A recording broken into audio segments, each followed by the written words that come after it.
नमस्कार नमस्कार दोस्तों, स्वागत है डिफेंस एफ में।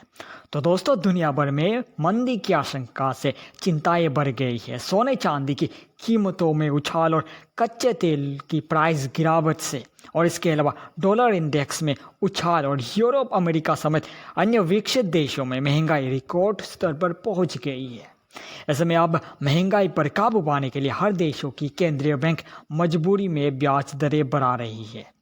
आर्थिक जानकार मानकर चल रहे हैं कि ये तो बस शुरुआत है, जबकि कुछ जानकार मान रहे हैं कि इन देशों में मंदी आने वाली है। दोस्तों, आज के इस वीडियो में हम बात करेंगे क्या भारत में मंदी आने वाली है या नहीं, यह मंदी क्या होता है, इन सब टॉपिक के बारे में डिटेल से आज हम इस वीडियो में बात करेंगे।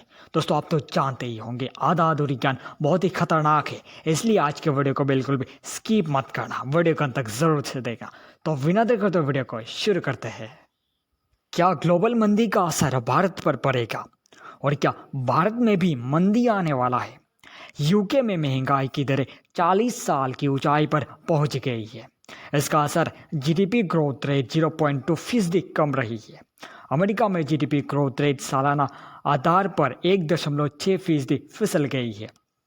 ब्याज दरों में बढ़ोतरी, रिकॉर्ड दर महंगाई, शेयर बाजार में जारी उतार चढ़ाव समेत अन्य कारणों से ग्रोथ पर बुरा असर पड़ रहा है।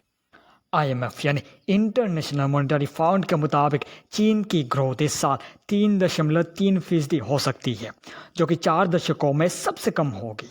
सरकार को उम्मीद है कि इस साल ग्लोबल मंदी से भारत की अर्थव्यवस्था पर उतना असर नहीं होगा और ग्रोथ रेट 7.4% हो सकती है। ग्लोबल इकोनॉमी ग्रोथ की धीमी रफ्तार की कई वजह है, जिसमें आर्थिक पैकेज के नाम पर भारी खर्च, सप्लाई चेन में रुकावट। आप सबको पता ही होगा दोस्तों, रूस और यूक्रेन युद्ध की वजह से दुनिया भर में महंगाई आसमान छू रही है, और इस महंगाई पर काबू पाने के लिए केंद्रीय बैंक मजबूरी में ब्याज दरें बढ़ा रही है। भारत की ग्रोथ पर वर्ल्ड बैंक का अनुमान, ग्लोबल मंदी की चिंता से भारत भी अछूता नहीं रहा है। वर्ल्ड बैंक ने भारत पर इकोनॉमिक ग्रोथ के अनुमान लगाया है। दोस्तों, भारत की ग्रोथ रेट पर केंद्रीय बैंक ने 7.5% का अनुमान लगाया है। वहीं वर्ल्ड बैंक ने पहले ग्रोथ की दर 8.7% दिया था। ग्रोथ के अनुमान गिराने के पीछे वजह है महंगाई, सप्लाई चेन में दिक्कत और जियोपॉलिटिकल टेंशन। हालांकि सरकार को उम्मीद है कि इस साल ग्रोथ रेट पर ग्लोबल मंदी का असर ग्रोथ रेट पर उतना ज़्यादा असर नहीं होगा और ग्रोथ रेट 7.5% हो सकती है। दोस्तों, अब बात करते हैं ये मंदी क्या होता है, उसके बारे में बात करते हैं। दोस्तों, आपने कई बार मंदी के बारे में सुना होगा, लेकिन आपके मन में सवाल आता है कि ये मंदी क्या होता है, उसके बारे में बात करते हैं।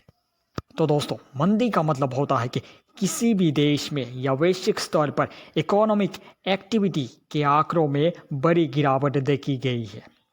कमजोर इकोनॉमी एक्टिविटी का साफ मतलब है कि प्रोडक्शन लगातार कम हो रहा है, और यह कई महीनों या सालों तक हो सकता है। जब लगातार 2 तिमाहियों में विकास दर 0 से नीचे रहती है तो उसे तकनीकी रूप से मंदी कहा जाता है। हम आशा करते हैं दोस्तों, मंदी के बारे में आप समझ गए होंगे। आप आगे बढ़ते हैं। दोस्तों, अब बात करते हैं भारत के घरेलू आंकड़े क्या कहते हैं, उसके बारे में बात करते हैं। आप सबको पता ही होगा दोस्तों, जुलाई तिमाही में जीडीपी ग्रोथ 13.5% रही, जो पिछले तिमाही में 4.1% रही थी। अगस्त में गुड सर्विस टैक्स यानी जीएसटी कलेक्शन 28% बढ़कर 1,40,000 करोड़ रुपया रही। 30 अगस्त तक के आंकड़ों के मुताबिक औसत आय व्यय बिल्स 21 लाख रही, जो जुलाई के मुताबिक 2% ज़्यादा है। मैन्युफैक्चरिंग इंडेक्स अगस्त में लगातार 14वें महीने में 50 के पार यानी पॉजिटिव रही। अगस्त में खुदरा महंगाई दर 7% रही, जो जुलाई में 6.71% थी। दोस्तों, अब बात करते हैं क्या भारत में मंदी आ सकती है या नहीं, उसके बारे में बात करते हैं। दोस्तों, ग्लोबल मार्केट के एक्सपर्ट कहते हैं कि भारत में मंदी का संभावना बिल्कुल भी नहीं है, ज़ीरो भी नहीं है। हालांकि ग्रोथ की रफ्तार धीमी पड़ सकती है। दरअसल भारत की अर्थव्यवस्था की 65% निर्भरता घरेलू खपत से ही है। ऐसी स्थिति में ग्लोबल मंदी का असर भारतीय इकोनॉमी में ज़्यादा नहीं पड़ेगा। अगर दुनिया के बाकी देशों में मंदी आता है तो इसका फ़ायदा भारत को ही मिल सकता है। ग्लोबल मंदी से क्रूड ऑयल की डिमांड पर असर पड़ेगा, जिससे कच्चे तेल की कीमतें घटेगी।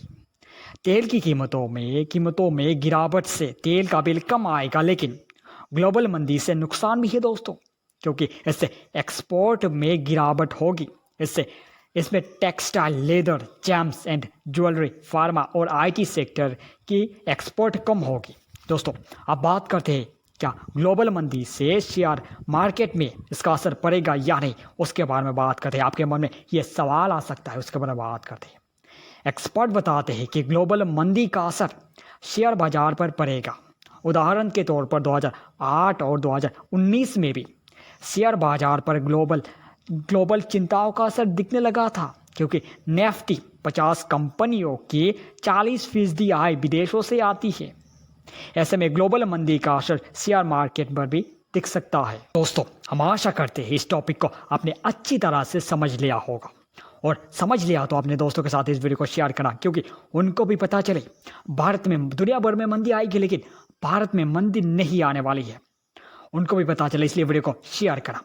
अगर आपको इस वीडियो से कुछ भी सीखने को मिला है तो वीडियो को लाइक करना, क्योंकि आपके एक लाइक से हमें मोटिवेशन मिलता है, और हम आपके लिए ऐसे ही रोज ऐसे डिफेंस से जुड़े नॉलेजेबल वीडियो आपके लिए लाता रहेंगे।